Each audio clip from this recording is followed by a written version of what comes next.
నమస్తే నేను Chandu welcome to prime 9 special story. పైకి వెళ్తున్న బంగారం, దిగిరా అంటున్న జనం, డేటా సెంటర్తో విశాఖలో సాంకేతిక విప్లవం, వెల్లువెత్తుతున్న అవకాశాలు. ఈ అంశాలపై ఈరోజు స్పెషల్ స్టోరీస్ చూద్దాం. ముందుగా బంగారానికి సంబంధించి. బంగారం ఈ మాట ఇప్పుడు షాక్ కొడుతోంది. గోల్డ్ రేట్లో అడ్డు అదుపు లేకుండా కూడా పెరిగిపోతున్నాయి. కనకం కమాన్ దిగిరా అంటూ జనం పిలవటం తప్ప బంగారం మాత్రం పైకే వెళ్తోంది. ఎందుకు ఈ పరిస్థితి వచ్చింది? ఏ పరిణామాలు దీనికి కారణమవుతున్నాయి? వేల ఏళ్ల నుండి మన సమాజంలో బంగారం ఒక భాగం. ఏ వేడుక జరిగినా అందులో గోల్డ్ కొనటం తప్పనిసరి అంశం. బంగారం లేని శుభకార్యం దాదాపు అసాధ్యం. అందుకే బంగారం అంటే భారత్, భారత్ అంటే బంగారం. సోనేకి చిడియా అటుంది ప్రపంచం. గత వైభవం అలాంటిది. కానీ ఇప్పుడు సీన్ మారిపోతోంది. గోల్డ్ అందకుండా పోతోంది. బంగారం అంటేనే మధ్యతరగతి ప్రజలు గుండెలు గుబేలమంటున్నటువంటి పరిస్థితి. రోజు రోజుకు పెరుగుతున్నటువంటి రేట్లను చూసి ఇక చిన్న మొత్తంలో బంగారమైనా కొనగలమా అని ప్రజలు అనుకుంటున్నటువంటి పరిస్థితి. అసలు ఈ బంగారం అనేది పెరగడానికి గల కారణాలు ఏంటి? ఎందుకు ఇలా రేట్లు పెరుగుతున్నాయి? ఇంకా ఎంత పెరిగే అవకాశం ఉంది? తొందరలోనే 1,50,000కు చేరుతుందా బంగారం? ఏడాదిలోపు 2 లక్షలు దాటడం ఖాయమా? సెంట్రల్ బ్యాంకులు ఎందుకు ఈ స్థాయిలో దిగుమతి చేసుకుంటున్నాయి? రానున్న రోజుల్లో గోల్డ్ కొనడం అసాధ్యమేనా? ఇవన్నీ కూడా ప్రస్తుతం జనంలో ఉన్నటువంటి ప్రశ్నలు. అయితే రీజన్స్ మనం ఒక్కసారి చూసుకుంటే కనుక, ఇప్పుడు మనం ఎక్కడ చూసినా కూడా బంగారానికి సంబంధించి, అంటే ఇప్పుడు ఉన్నటువంటి పండుగలు కూడా మనం ఒకసారి చూసుకుందాం. ధనత్రయోదశి, దీపావళి. ధనత్రయోదశి రోజు బంగారం కొంటే ఆ ఇంట్లో శుభం జరుగుతుంది అన్నట్టుగా కూడా మన ఆచార సంప్రదాయాల్లో ఉంది. అది పాటిస్తూ ఉంటాం. కానీ ఇప్పుడు ఉన్నటువంటి పరిస్థితుల్లో బంగారం కొంచెమైనా కొనగలమా? 10 గ్రాముల బంగారం ధర దాదాపు 1,30,000కి చెరువులో వెళ్ళిపోయిందంటే ఒకే ఒక్క రోజులో చూసుకుంటే 2 నుంచి 3,000 వరకు పెరిగిపోయి దాదాపు ఈ సంవత్సరంలో 58% కూడా బంగారానికి సంబంధించి రేట్లు పెరిగినటువంటి పరిస్థితి. ఈ పరిస్థితి ఎందుకు వచ్చిందంటే ముఖ్యంగా యుఎస్, చైనా సంబంధించినటువంటి ట్రేడ్ టెన్షన్స్ కావచ్చు, యుద్ధాలు కావచ్చు, అదేవిధంగా యూరప్, మిడిల్ ఈస్ట్లో నెలకొన్నటువంటి పరిస్థితులు కావచ్చు, యుఎస్లో షట్డౌన్ కారణంగా డాలర్పై ఎఫెక్ట్ కావచ్చు. ముఖ్యంగా ఇక్కడ మనం మాట్లాడుకోవాల్సిన అంశం ఏంటంటే, ప్రతి దేశానికి సంబంధించి ముఖ్యంగా భారతదేశంలో కూడా సెంట్రల్ బ్యాంక్స్ రిజర్వ్స్, గోల్డ్ రిజర్వ్స్ని పెంచడం అనేది ప్రధాన కారణం. అన్ని దేశాలు, అటు రష్యా కావచ్చు, భారత్ కావచ్చు, మరోవైపు ఇటు టర్కీ కావచ్చు, ఇతర దేశాలన్నీ కూడా సెంట్రల్ బ్యాంక్స్ వాటి రిజర్వ్స్ని పెంచేసుకుంటుంది. చిన్న లాజిక్ ఏంటంటే, ఎక్కడైతే కొనుగోలు ఉంటుందో, కొనుగోలు శక్తి ఉంటుంది, అంటే ఒక వస్తువుకు సంబంధించి మనం ఎక్కువగా కొనుగోలు జరుగుతుంది అంటే ఆటోమేటిక్గా ఆ వస్తువుకి డిమాండ్ పెరిగిపోతుంది. అదే ఇక్కడ మనం చూడాల్సినటువంటి లాజిక్. సో బంగారం విషయంలో అదే జరిగింది.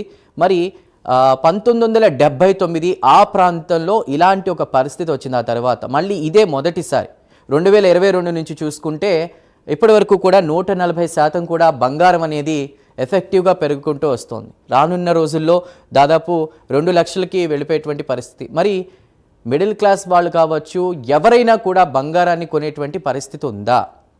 మన దేశంలో గోల్డ్తో సంబంధం లేని మనిషే కనిపించడు. ఎంత పేదవాళ్ళైనా చిన్న గొలుసో ఉంగరమో ఉండాలని అనుకుంటాడు.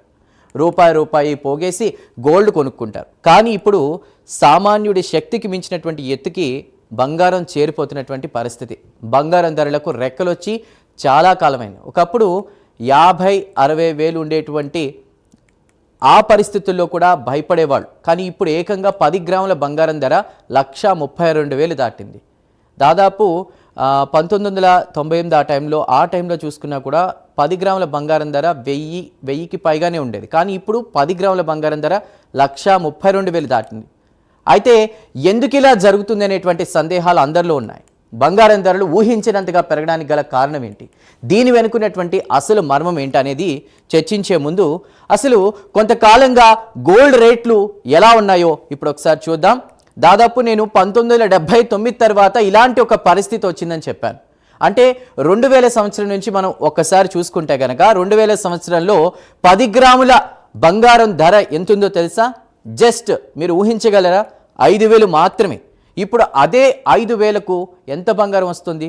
కనీసం ఆలోచించండి, 1 గ్రామైనా మనం కొనగలమా? ఇక ఈ 25 సంవత్సరాల్లో గోల్డ్ రేట్లు ఊహించినంతగా పెరిగిపోతున్నటువంటి పరిస్థితి. లేటెస్ట్గా చూస్తే కనుక 1,32,000 దాటేసింది. గత చరిత్ర చూసుకుంటే 1980లో 10 గ్రాముల బంగారం ధర, నేను ఇందాకే చెప్పాను 1979 తర్వాత ఈ పరిస్థితి వచ్చిందని, 1,339 మాత్రమే. మళ్ళీ ఒకసారి రిపీట్ చేస్తున్నా, 10 గ్రాముల బంగారం ధర 1980లో 1,330 రూపాయలు మాత్రమే ఉండేది. తర్వాత 1990లో 10 గ్రాముల బంగారం ధర 3,200గా ఉంది. ఇక 2000 సంవత్సరంలో 10 గ్రాముల బంగారం ధర 5,000గా ఉంది. సో 2005లో చూసుకుంటే కనుక 10 గ్రాముల బంగారం ధర దాదాపు 7,000కి పెరిగింది. 5,000 నుంచి 7,000కి వచ్చింది. ఆ తర్వాత 2000 నుంచి స్టార్ట్ చేసాం కాబట్టి ఒక 10 సంవత్సరాలకి 2010లో చూసుకుంటే కనుక దాదాపు 18,500కి చేరింది. అయితే ఇక్కడ నుంచి బంగారానికి రెక్కలు మొలిచాయని మనం చెప్పుకోవచ్చు. అంటే ఇక్కడ ఒక రీజన్, 2000 తర్వాత 2010లో ఆటోమేటిక్గా జరుగుతున్నటువంటి డెవలప్మెంట్ని బేస్ చేసుకుని ప్రపంచ దేశాలతో మన భారత్కు ఉన్నటువంటి పారిశ్రామిక అనుబంధాలు, ఇతరితర గోల్డ్ రిజర్వ్ పెరగడం, ఒక్కొక్కటిగా చూసుకుంటే కనుక నెలకు కూడా బంగారం ధరలో ₹1,000 వ్యత్యాసం కనిపిస్తూ వస్తోంది. సో చూసాం కదా అసలు బంగారం ధర పెరగడానికి గల కారణాలు ఏంటి అనేది. మరి ఎందుకు ఈ స్థాయిలో గోల్డ్ రేట్లు పెరుగుతున్నాయి అనే దానికి రీజన్స్ నేను ఇప్పుడే కొన్ని ఎగ్జాంపుల్స్ కూడా ఎక్స్ప్లెయిన్ చేశాను. చాలా మందికి కూడా ఈ ప్రశ్న వచ్చే ఉంటుంది, అసలు గోల్డ్ రేట్ పెరగడానికి అనేక కారణాలు ఉన్నాయి నేను చెప్పిన వాటిలో కూడా. వాటిలో మనం ఇప్పుడు ఇంపార్టెంట్గా ఉన్నటువంటి కారణాలు కనుక ఒకసారి చూసుకుంటే కనుక అతి ముఖ్యమైనవి ఏంటంటే అంతర్జాతీయ పరిణామాలు. చాలామంది గోల్డ్ రేట్ అమ్మో ఇంకెంత పెరుగుతుందో, రానున్న రోజుల్లో 2 లక్షలు అయిపోతుందేమో, సామాన్యుడు అసలు కొనేటువంటి పరిస్థితి ఉందా, మనకున్న బంగారం చాలే, లేదా ఇతర సోర్సెస్ ఏమైనా ఉన్నాయా, మనం బంగారం కొనాలి ఫ్యూచర్లో. చాలామంది మిడిల్ క్లాసెస్లో ఉంటాయి, అంటే ఒక పెళ్లి జరగాలంటే కొంత బంగారం కావాల్సిందే ఇంట్లో అందరికీ. అదేవిధంగా ఏదైనా సరే రేపొద్దున ఒక వస్తువు లేదంటే ఏదైనా స్థలం అలాంటిది కొనాలి, ఒక ఇల్లు కొనాలన్నా కూడా వాళ్ళ ఆప్షన్గా చూసేది ఈ బంగారాన్ని. మరి అలాంటి బంగారాన్ని రానున్న రోజుల్లో ఒక సామాన్యుడు కొనేటువంటి పరిస్థితి ఉందా లేదా అనేది కూడా మనం చూద్దాం. దానికి ఏమైనా అదర్ ఆల్టర్నేటివ్స్ ఉన్నాయా, అంటే బంగారాన్ని కొనడానికి ప్రత్యామ్నాయ మార్గాలు ఏమైనా ఉన్నాయా అనేది కూడా చూద్దాం. అయితే ఇప్పుడు అసలు పెరగడానికి రీజన్స్లో అతి ముఖ్యమైనవి మనం చూస్తూ ఉన్నాం. అందులో ముఖ్యమైనది అంతర్జాతీయ పరిణామాలు, ప్రపంచ ఆర్థిక వ్యవస్థల స్థితిగతులు, కేంద్ర బ్యాంకుల నిర్ణయాలు, ఇవన్నీ కలగలిపి బంగారం ధరను డిసైడ్ చేస్తున్నాయి. అంటే ఇవి చాలామంది దీనికి అర్థం కాకపోవచ్చు, ఇవన్నీ కూడా ఎందుకు కారణం అవుతాయని చెప్పేసి. కానీ ఇక్కడ నేను ఒక ప్రధానమైనటువంటి అంశం చెప్పాను, ఏదైనా సరే ఒక కొనుగోలు చేసేటువంటి పరిస్థితి ఉంటే, ఎక్కువ అధిక మొత్తంలో దానికి డిమాండ్ ఉంటే కొనుగోలు చేస్తే ఆటోమేటిక్గా దాని రేటు పెరిగిపోతుంది. ఇప్పుడు వస్తువు ఒకటే ఉంది అక్కడ, ఓ 10 మంది కొనడానికి సిద్ధంగా ఉన్నప్పుడు దాని రేట్ ఆటోమేటిక్గా పెరుగుతుంది కదా. అలానే సెంట్రల్ బ్యాంక్స్ వాటి యొక్క గోల్డ్ రిజర్వ్స్ని పెంచుతున్న కారణంగా కూడా అందరూ ఇటు గోల్డ్కి సంబంధించి కూడా దాదాపు మీకు ఇంకొక ముఖ్యమైన విషయం చెప్పాలి, సెంట్రల్ బ్యాంకులు దాదాపు 95% కూడా గోల్డ్ రిజర్వ్స్కి సంబంధించి కూడా కాన్సన్ట్రేషన్ చేశాయి, పెంచాయి. మరోవైపు చాలామంది కూడా బంగారం ఇంకా పెరుగుతుందని చెప్పి ఈ మధ్య కాలంలో గోల్డ్ మీద ఇన్వెస్ట్మెంట్ని కూడా పెంచారు. గోల్డ్ ఈటీఎఫ్ అంటాం. ఆ గోల్డ్ ఈటీఎఫ్ అంటే ఏంటంటే డిజిటల్ గోల్డ్. డిజిటల్లో గోల్డ్ని మనం షేర్స్లో చూస్తూ ఉంటాం కదా, ఒక డిమాట్ అకౌంట్ ఉంటుంది, దానికి సంబంధించి కూడా అది ఉంటే కనుక షేర్స్ సంబంధించి గోల్డ్ కొనడం అమ్మడం చేస్తూ ఉంటాం. ఆ విధంగా కూడా దాదాపు ఈ జూలై నుంచి సెప్టెంబర్ ఈ త్రైమాసిక ఏదైతే క్వార్టర్ ఉందో అందులో దాదాపు 2,30,000 కోట్లకి పైగా కూడా పెట్టుబడులు వచ్చినట్లు కూడా చెప్తున్నారు. సో ఇవన్నీ ఎందుకు ఇంతలా పెరుగుతున్నాయి అనేటువంటిది ఒక కామన్ మ్యాన్ రేపటి రోజున పెరిగే పరిస్థితి ఉంటే ఒక్కసారిగా మన దగ్గర అంత డబ్బు లేకపోతే ప్రత్యామ్నాయ మార్గాలు వెతుకుతాడు. అయితే ఇప్పుడు రీజన్స్ కూడా మనం చూసాం. అయితే ఇప్పుడు అసలు మనం వెంటనే ఇలాంటివి పెరుగుతున్నప్పుడు తగ్గుతున్నప్పుడు డాలర్ వైపు కూడా చూస్తాం. ప్రపంచానికి మార్గద్రవ్యంగా డాలర్ ఉంది, అంటే డాలర్ ఏ దేశంలో అయినా చెల్లుతుంది. డాలర్ ఆధారంగా అన్ని దేశాలు కూడా కొనుగోళ్లు అమ్మకాలు చేస్తుంటాయి. కానీ డాలర్ని మించిన శక్తి బంగారానికి ఉందని మీకు తెలుసా? అందుకే డాలర్ విలువలో ఏమాత్రం ఒడిదుడుకులు వచ్చినా ఇన్వెస్టర్లు గోల్డ్ వైపు చూస్తున్నారు. అందుకే ఇప్పుడు చాలామంది ఈటీఎఫ్, గోల్డ్ ఈటీఎఫ్, డిజిటల్ గోల్డ్కి సంబంధించి కూడా కాన్సన్ట్రేషన్ చేస్తున్నారు. సింపుల్ లాజిక్, ఇప్పుడు చాలా బంగారానికి సంబంధించిన దుకాణాలు మనం చూస్తే కనుక మనం ఒక 10 గ్రాముల బంగారం కొనాలంటే ఇప్పుడు నేను అన్నట్టు 1,30,000 ఒక్కసారిగా ఒక కామన్ మ్యాన్ వెళ్ళి దాన్ని కొనగలడా? కానీ దానికి ఉన్నటువంటి ఆప్షన్స్ ఏంటో తెలుసా? సో ప్రతి నెల ఈఎంఐ బేస్లో కొంత అమౌంట్ మనం కట్టుకుంటే అది 1 సంవత్సరం తర్వాత, 2 సంవత్సరాల తర్వాత, లేదా ఒక 2-3 సంవత్సరాల తర్వాత మన చేతికి వచ్చేటువంటి అవకాశం ఉంది. దానికి సంబంధించి కూడా అందరూ కాన్సన్ట్రేషన్ చేస్తున్నటువంటి పరిస్థితి. ఇలా ప్రత్యామ్నాయ మార్గాలు ఉన్నాయి. అయితే ఇప్పుడు గోల్డ్కి సంబంధించి కూడా అందరూ ఇలాంటి ఒక ఆలోచన చేస్తున్నారు. లేదంటే ఇందాక నేను చెప్పినట్టు గోల్డ్ ఈటీఎఫ్ వైపు చూస్తున్నారు. సో ఇప్పుడు సరిగ్గా ఇదే జరుగుతుంది. అంటే ఏ కరెన్సీ అయినా పొరపాటున చెల్లని సందర్భం ఉంటుందేమో, కానీ బంగారానికి మాత్రం ప్రపంచంలో ఏ మూలనైనా సరే కరెన్సీగా మారే శక్తి ఉంటుంది. యుఎస్లో షట్డౌన్ కారణంగా డాలర్ విలువ తగ్గడంతో కూడా ఇటు అందరూ మళ్ళీ బంగారానికి సంబంధించి కూడా కాన్సన్ట్రేషన్ చేశారు. ఆ శక్తే ఇప్పుడు గోల్డ్ వైపు అన్ని దేశాలు పరుగులు తీసేలా చేస్తోంది. యుద్ధాల కారణంగా ప్రతి దేశం గోల్డ్ రిజర్వ్స్ని పెంచేసుకుంటున్నాయి. భారత్ కూడా దీనికి సంబంధించి ఎక్కువగా కాన్సన్ట్రేషన్ చేస్తోంది. ఇక ప్రపంచ ఆర్థిక వ్యవస్థలో అనిశ్చితి ఏర్పడినా, యుద్ధాలు సంభవించినా బంగారం మాత్రమే తమను కాపాడుతుందని, అందులో పెట్టుబడి పెడితే నష్టం ఉండదని అందరూ నమ్ముతున్నారు. కాబట్టే గోల్డ్ రేట్లు ఇప్పుడు ఈ స్థాయిలో పెరుగుతున్నాయి. ఇంకా దీనికి సంబంధించి ఇంకొన్ని ఎగ్జాంపుల్స్ మనం చెప్పుకుందాం. యుద్ధ కాలంలో అనిశ్చితిలో ఆదుకునేది ఒక్కటే, అదే గోల్డ్.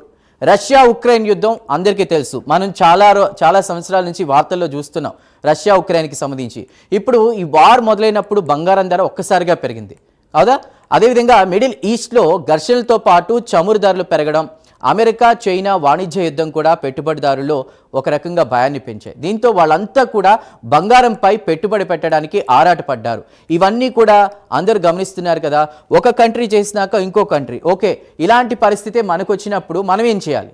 మనం కూడా ముందుగా రెడీగా ఉంటే అలాంటి ఒక పరిస్థితి వచ్చినప్పుడు దేనికి భయపడాల్సినటువంటి అవసరం లేదన్నట్టుగా ఈ గోల్డ్ రిజర్వ్స్ని పెంచుకునేటువంటి పని చేస్తున్నటువంటి పరిస్థితి. దీంతో బంగారం ధరలు పెరిగిపోతున్నాయి. బంగారం ధరలు పెరగడానికి మరో ముఖ్య కారణం కూడా ఉంది. అదేంటంటే అమెరికా ఫెడరల్ రిజర్వ్ వడ్డీ రేట్లను తగ్గించడం. ఇది బంగారం మీద ప్రభావం చూపిస్తుంది. డాలర్ మీద పెట్టుబడి పెడితే లాభం తగ్గుతుంది అనుకున్న ఇన్వెస్టర్లు ఎవరైతే ఉంటారో వారందరూ కూడా బంగారం వైపు మళ్ళుతున్నారు. దీంతో గోల్డ్ రేట్లు విపరీతంగా పెరుగుతున్నాయి. అయితే రీసెంట్గా గోల్డ్ రేట్లు పెరగడానికి ఇది కూడా ఒక కారణంగా చెప్పుకుంటున్నారు. మరి బంగారం రేట్లు ఇక్కడ ఒకటే క్వశ్చన్, ఇప్పటి వరకు మన బంగారం రేట్లు పెరుగుతున్నాయి లేదా పెరగడానికి గల కారణాలు ఏంటి, ఇవన్నీ కూడా ఎక్స్ప్లెయిన్ చేశాం కదా. పాయింట్కే వస్తున్నా. మరి ఫ్యూచర్లో బంగారం కొనడానికి ఆల్టర్నేటివ్ ఏంటి అంటే దానికి సంబంధించి కూడా నేను చెప్పా, ఈఎంఐ బేసిస్లో గోల్డ్ తీసుకోవడం. రెండో అంశం ఏంటంటే గోల్డ్ ఈటీఎఫ్ ఉంది కదా, దానికి సంబంధించి కూడా కాన్సన్ట్రేషన్ చేయొచ్చు అనేది చెప్పాను. ఇప్పుడు 95% మంది చేస్తుంది కూడా అదే. మరి ఫ్యూచర్లో బంగారం రేట్లు ఇంకా పెరిగే అవకాశం ఉందా అంటే ఇది చాలా ఆసక్తికరమైనటువంటి ప్రశ్న. గోల్డ్ రేటు 2 లక్షలకు చేరుతుందా? 1,30,000 ఉంది ఇప్పటికే, ఆ దరిదాపుల్లో ఉంది. రోజుకి 2-3 సార్లు పెరిగి దాదాపు 1979 తర్వాత పరిస్థితి ఇప్పుడు మనం మళ్ళీ ఒకసారి చూస్తున్నాం. ఇలానే పెరిగితే కామన్ మ్యాన్ కాదు, డబ్బు ఉన్న వాళ్ళు కూడా గోల్డ్ కొనేటువంటి పరిస్థితి ఉందా అంటే దానికి సంబంధించి కూడా ఆలోచన చేయాల్సిందే. ఇంకా పెరిగే అవకాశం ఉందని చాలామంది చెప్తున్నారు. సో ఒకవేళ గోల్డ్ రేట్ అనేది 2 లక్షలకే చేరుతుందా, అక్కడితోనే ఆగుతుందా, లేదా 2 లక్షలు దాటి దూసుకుపోతుందా అంటే ఇలాంటి ఊహాగానాలు చాలానే వినిపిస్తున్నాయి. ప్రస్తుతం ఇండియన్ మార్కెట్లో బంగారం ధర 10 గ్రాములకు 1,32,000కు చేరింది. ఇది ఇలానే ఉంటుందో మనం చెప్పలేం, రోజుకి మారిపోతుంది. ఇక ముఖ్యంగా ఇది ఇప్పుడు 2025 మనం చూస్తున్నాం. 2026 డిసెంబర్ నాటికి చూసుకుంటే తులం బంగారం ధర 1,58,000కు చేరుతుందని భావిస్తున్నారు. ఇక ఈలోపు జరిగేటువంటి పరిణామాల ఆధారంగా కూడా బంగారం ధరలు పెరుగుతూనే ఉంటాయి. ఈ లెక్కన చూస్తే గనక 2026 మధ్య లేదా చివరి నాటికి బంగారం ధర 10 గ్రాములకు 1,50,000కు చేరడం ఖాయమని నిపుణులు చెప్తున్నటువంటి పరిస్థితి. మరి మన దేశంలో గోల్డ్ రేటు కేవలం అంతర్జాతీయ ధరలపై మాత్రమే ఆధారపడదు కదా. డాలర్తో రూపాయి విలువ తగ్గితే అప్పుడు కూడా మన మార్కెట్లో బంగారం ధర మరింత పెరుగుతుంది. డాలర్ విలువ 80 రూపాయల నుంచి 88 రూపాయలకు పెరిగితే కనుక అంతర్జాతీయంగా బంగారం ధర మారకపోయినా మన మార్కెట్లో మాత్రం ధర పెరుగుతుంది. ఇదొక్కటే కారణం కాదు, మన దగ్గర గోల్డ్ నిల్వలు చాలా తక్కువగా ఉన్నాయి. కొత్త గనులు పెద్దగా కనిపించడం లేదు, ఉన్న వాటిలో గోల్డ్ దొరకడం లేదు. దీనివల్ల కూడా బంగారం సరఫరా కష్టమవుతుంది. మనం ఎకనామిక్స్లో, ఆర్థిక శాస్త్రంలో మనం చదువుకుంటూ ఉంటాం కదా, అర్థశాస్త్రంలో డిమాండ్కి తగ్గ సప్లై లేకపోతే కనుక ఆటోమేటిక్గా దాని యొక్క విలువ పెరిగిపోతుంది. సో ఇక్కడ మనం ఇదొక కారణం కావచ్చు, గనులు లేకపోవడం, దాని సరఫరా ఎక్కువగా లేకపోవడం, సరఫరా కష్టమవుతుండటంతో కూడా బంగారం యొక్క నిల్వలు తక్కువగా ఉండడంతో కూడా బంగారాన్ని మనం కొనుగోలు చేయాల్సినటువంటి పరిస్థితి వస్తుంది, రిజర్వ్స్ పెంచుకోవాల్సినటువంటి పరిస్థితి వస్తుంది. సో ఎంత జరుగుతున్నా డిమాండ్ మాత్రం తగ్గడం లేదు. సో గోల్డ్ కొనేవాళ్ళు పెరుగుతూనే ఉన్నారు. ఎందుకంటే ముఖ్యంగా మనం చెప్పుకోవాల్సింది ప్రత్యేకంగా భారతదేశ సాంప్రదాయంలో బంగారానికి ఉన్నటువంటి ప్రాధాన్యత అలాంటిది. ఏ పండగ వచ్చినా, పబ్బం వచ్చినా, పెళ్ళైనా, ఏదైనా శుభకార్యమైనా ప్రతి దానికి బంగారంతో ముడిపడి ఉంటుంది. కాసంత ఒక గ్రామ్ బంగారమైనా కొనేటువంటి పరిస్థితి ఉంటుంది, అది ఎవరైనా సరే. కాబట్టి ఇక్కడ గోల్డ్ కొనాలి అనుకునే వాళ్ళు అది పెద్ద మొత్తంలో కావచ్చు, చిన్న మొత్తంలో కావచ్చు, డిమాండ్ అయితే తగ్గడం లేదు. సరఫరా కొంచెం కష్టమవుతోంది. సరఫరా కంటే డిమాండ్ ఎక్కువగా ఉంటుంది. కాబట్టి ప్రపంచంలోనే గోల్డ్ కస్టమర్లు ఎక్కువగా ఉన్న దేశం మన భారతదేశం. ఇంకా నేను ఎగ్జాంపుల్స్ చెప్తే ఇందాకే ఆల్మోస్ట్ చెప్పేశాను. ఎంగేజ్మెంట్లు, పెళ్ళిళ్ళు, పిల్లల బారసాలలు, ఒక యానివర్సరీలు కావచ్చు, ఇలా ఎన్ని ఒకేషన్స్ ఉంటాయి. ఇలా ఏ చిన్న వేడుక జరిగినా, పండగైనా, పబ్బమైనా బంగారం ఖచ్చితంగా కావాల్సిందే. వేడుకలు ఒకటే కాదు, మన సమాజంలో బంగారం ఇన్వెస్ట్మెంట్ కూడా. బంగారం అంటే సురక్షితమైన పెట్టుబడిగా, పొదుపు మార్గంగా నమ్ముతారు. ఇవన్నీ కలిసి గోల్డ్కి డిమాండ్ అమాంతం పెంచుతున్నాయి. రైట్గా గోల్డ్కి సంబంధించి మరొక కీలక అంశం, కొంతకాలంగా అనేక దేశాల సెంట్రల్ బ్యాంకులు బంగారాన్ని విపరీతంగా ఇంపోర్ట్ చేసుకుంటూ ఉన్నాయి. మరి ఈ స్థాయిలో సెంట్రల్ బ్యాంకులు దిగుమతి ఎందుకు చేసుకుంటాయంటే అన్ని దేశాల కేంద్ర బ్యాంకులు భారీగా బంగారాన్ని ఎందుకు కొంటున్నాయి, ఇది మనం చర్చించాల్సిన అంశం. భారత్, చైనా, రష్యా, టర్కీ ఈ 4 దేశాలన్నీ కూడా తమ గోల్డ్ రిజర్వర్లను పెంచేసుకుంటున్నాయి. భారత్ కూడా ఒక దశలో కొంత డాలర్ నిల్వలు తగ్గించుకుని, మరొకసారి రిపీట్ చేస్తున్నా, భారత్ కూడా కొంతకాలంగా డాలర్ నిల్వలు తగ్గించుకుని గోల్డ్ నిల్వలు పెంచుకుంటుంది. ఎందుకంటే పరిణామాలన్నీ చూస్తుంది కదా. రష్యా ఉక్రెయిన్ యుద్ధం కావచ్చు, మరోవైపు ఇజ్రాయెల్ కావచ్చు, అక్కడ యుద్ధ పరిస్థితులన్నీ చూసుకుంటున్నప్పుడు ఒకవేళ మన పక్కనే పొంచున్నారు పాకిస్తాన్, వీళ్ళంతా కూడా. సో ఇలాంటి పరిస్థితి భారత్కి చుట్టుపక్కల కూడా ఉన్నటువంటి రక్షణ రేఖ వెంబడి కూడా ఎప్పుడెప్పుడు అటు చైనాకి సంబంధించి కావచ్చు, ఇటు పాకిస్తాన్కి సంబంధించి కావచ్చు, ఇలాంటి పరిస్థితులు వస్తే భారత్కి అక్కడ మనకు కావాల్సింది కూడా ఇలా నిల్వలు పెంచుకోవడం వల్ల మన భారతదేశం, అందున మనం బంగారు ఉపయోగం కూడా ఎక్కువ కాబట్టి దానికి సంబంధించి కాన్సన్ట్రేషన్ చేస్తున్నాను కావచ్చు.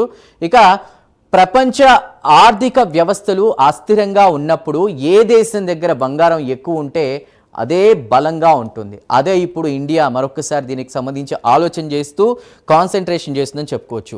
2023-24లో ప్రపంచవ్యాప్తంగా పలు దేశాల కేంద్ర బ్యాంకులు సుమారు 1000 టన్నులకు పైగా బంగారం కొనుగోలు చేశాయి. ఇది ప్రపంచ చరిత్రలోనే ఒక రికార్డ్ అని మనం చెప్పుకోవచ్చు. మరి రానున్న రోజుల్లో బంగారం కొనడం సాధ్యమేనన్న ప్రశ్నకు ఇప్పుడే 130,000 ఉంది. ఫ్యూచర్లో ఎంత పెరుగుతుందో ఎవరికి తెలుసు? అందరికీ కామన్గా ఉన్న ప్రశ్న ఇది. సింపుల్గా స్ట్రైట్గా చెప్పుకుంటే ఇప్పుడు 130,000కి చేరిన బంగారం ధర తొందరలోనే 2 లక్షలకు చేరడం ఖాయం. సో రాసి పెట్టుకోండి ఈ మాటని అని ఇప్పుడే చాలామంది నిపుణులు చెప్తున్నటువంటి పరిస్థితి. మరోవైపు ఇలా పెరుగుతూ పోతే నెక్స్ట్ ఏంటి అన్నటువంటి ప్రశ్న కూడా వస్తుంది కదా. సింపుల్, బంగారం ఇప్పటికే అందుబాటులో లేదు. ఇందాక నేను చెప్పా, సరఫరా కష్టమవుతోంది, నిల్వలు లేవు, ఇతర దేశాల నుంచి కొనేటువంటి పరిస్థితి నెలకొన్న పరిస్థితుల్లో ఇది క్లియర్. ఇక ముందు ఉంటుందనేటువంటి గ్యారంటీ కూడా లేదు. ఇక ఏదైనా సరే పరిష్కారం ఉందా అంటే కొన్ని మార్గాలు ఉన్నాయి. ఇందాక నేను చెప్పినటువంటిది అవి మళ్ళీ ఒకసారి ఎక్స్ప్లెయిన్ చేసే ప్రయత్నం చేస్తా. మన దేశంలో ఈఎంఐలో దొరికితే ఎంత పెద్ద వస్తువైనా కొంటారు. ఫర్ ఎగ్జాంపుల్ అండి, ఒక టీవీ ₹1,00,000 పెట్టి కొనాలి, లేదా కావాల్సిన వస్తువు మనం అది ఖచ్చితంగా మనకి కంపల్సరీ, అది దానికి ఏంటంటే డిమాండ్ బాగా ఉంది, సప్లై తక్కువ ఉంది అనుకున్నప్పుడు ఏంటంటే మనం ఆప్షన్స్ చూసుకుంటాం. నెల ఏదైనా కట్టుకునేటువంటి అవకాశం ఉంటుందా అనేటువంటి చూస్తాం. సో ఎంత పెద్ద వస్తువైనా కొంటారు అలాంటి అవకాశం ఉంటే. సో ఇది మన కన్జ్యూమర్ల లక్షణం, అవునన్నా కాదండి. ఇప్పుడు చాలా జ్యువెలరీ కంపెనీలు కూడా దీన్నే ఫాలో అవుతున్నాయి. నెల డబ్బులు కట్టించుకుని ఆ తర్వాత బంగారాన్ని ఇస్తున్నాయి. సో గోల్డ్ కొనాలంటే ఇదొక మార్గం, ఇదొక ఆప్షన్ ఉంది. సో చాలామంది ఒకసారి దీనికి సంబంధించి కూడా ఆల్రెడీ ఇప్పుడు నేను చెప్పడమే కాదు, ప్రజలంతా కూడా చాలామంది గోల్డ్ షాపులకు వెళ్ళడం, సో వాళ్ళు ఒక వస్తువు కొన్నప్పుడు దానికి సంబంధించి అక్కడ ఉన్న వాళ్ళు ఈ స్కీమ్ ఎక్స్ప్లెయిన్ చేయడం ఇలానే జరుగుతుంది. ఇది ఒక మార్గం ఉంది. ఇది కాకుండా మరొక రెమెడీ కూడా ఉంది. అదేంటంటే మనకు 24 క్యారెట్ల గోల్డ్ తెలుసు, 24 క్యారెట్స్ గోల్డ్ అంటారు, 22 క్యారెట్ గోల్డ్ అంటారు. అదేవిధంగా 18 క్యారెట్లు అని కూడా తెలుసు. మనం కొనే నగల్ని 18 క్యారెట్లతో చేస్తారు. కానీ ఇప్పుడు 9 క్యారెట్ల బంగారం వస్తోంది. దీనికి సంబంధించి ఇప్పుడు సోషల్ మీడియా అంతా కూడా ట్రెండ్ అవుతుంది 9 క్యారెట్ల బంగారం అనేది. అంటే ఒక్కసారిగా టైటిల్ మనం ఏం చూస్తామంటే 10 గ్రాముల బంగారం ధర 1,35,000 ఉన్న ఈ టైంలో మీకు 10 గ్రాముల బంగారం ధర 38 నుంచి 40,000 లోపు వస్తే అనేటువంటిది ఉంది కదా.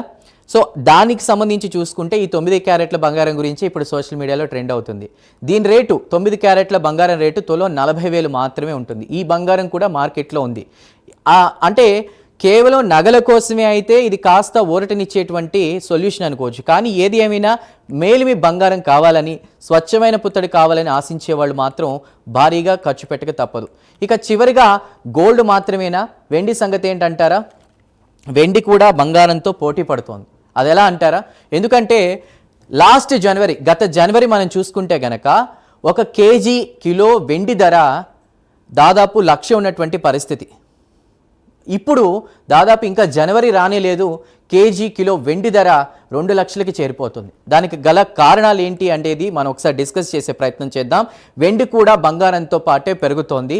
వెండి బంగారమయ్యేటువంటి పరిస్థితి కూడా ఉన్నటువంటి ఈ నేపథ్యంలో ఇప్పుడు ప్రజెంట్ ధర చూసుకుంటే కిలో వెండి ధర 2,600,000కి చేరింది. 25 ఏళ్ల క్రితం వెండి ధర చూసుకుంటే తులానికి 70 రూపాయలుగా ఉంటే ఇప్పుడు అదే తులం వెండి 2,600కి చేరింది. బంగారానికి వర్తించిన సూత్రం ఇక్కడ వర్తిస్తుంది.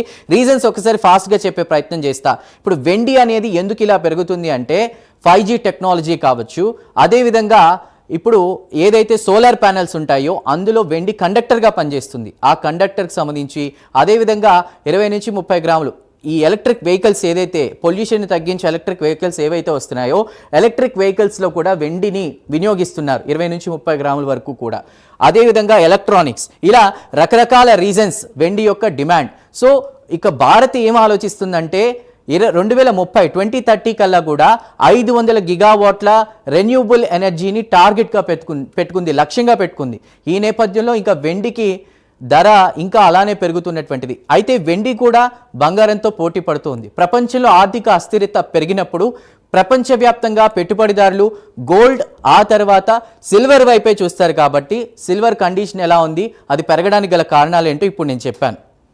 కొంతకాలంగా వెండి వైపు చూసే వాళ్ళు కూడా పెరుగుతున్నారు. పైగా వెండిని ఆభరణాల కోసమే కాకుండా పారిశ్రామికంగా ఇప్పుడు నేను చెప్పిన రీజన్స్ ఎలక్ట్రానిక్స్, 5G టెక్నాలజీ, అదేవిధంగా ఎలక్ట్రిక్ వెహికల్స్కి సంబంధించి సోలార్ ప్యానెల్స్లో ఇలా రకరకాలుగా ఉపయోగిస్తున్నారు. కాబట్టే దానికి కూడా డిమాండ్ అంతకంతకు పెరుగుతోంది. సో చూసాం కదా బంగారం వెండికి సంబంధించి పలగడానికి గల కారణాలు, అదేవిధంగా ఆల్టర్నేటివ్స్ ఏంటి అనేది. సో ఒక ఈఎంఐ స్కీమ్ కావచ్చు, నెల కట్టుకుని కొన్ని సంవత్సరాల తర్వాత తీసుకునేటువంటిది ఉంది. లేదా డిజిటల్ గోల్డ్ కనుక వెళ్తే గనక అక్కడికి సంబంధించి కూడా అదొకటి మనకి ఉంది. లేదా నార్మల్ పీపుల్ అయితే స్కీములు కట్టుకుని తీసుకోవచ్చు. లేదంటే 9 క్యారెట్ల బంగారం కూడా వచ్చేసింది. అది 10 గ్రాములు 38,000 నుంచి 40,000 వరకు మనకు అందుబాటులో ఉంది. కాబట్టి ఇది ఒకటి. కాకపోతే ఫైనల్ కంక్లూజన్ ఏంటంటే ప్రపంచవ్యాప్తంగా నెలకొన్నటువంటి పరిస్థితుల నేపథ్యంలో రానున్న రోజుల్లో బంగారం పెరుగుతుందే తప్ప తగ్గదనేది మనకి స్పష్టమవుతుంది. సో చూసాం కదా, ఇది ఇవాల్టి స్పెషల్ స్టోరీ. మరో స్పెషల్ స్టోరీతో మళ్ళీ కలుద్దాం. Till then keep watching Prime nine news.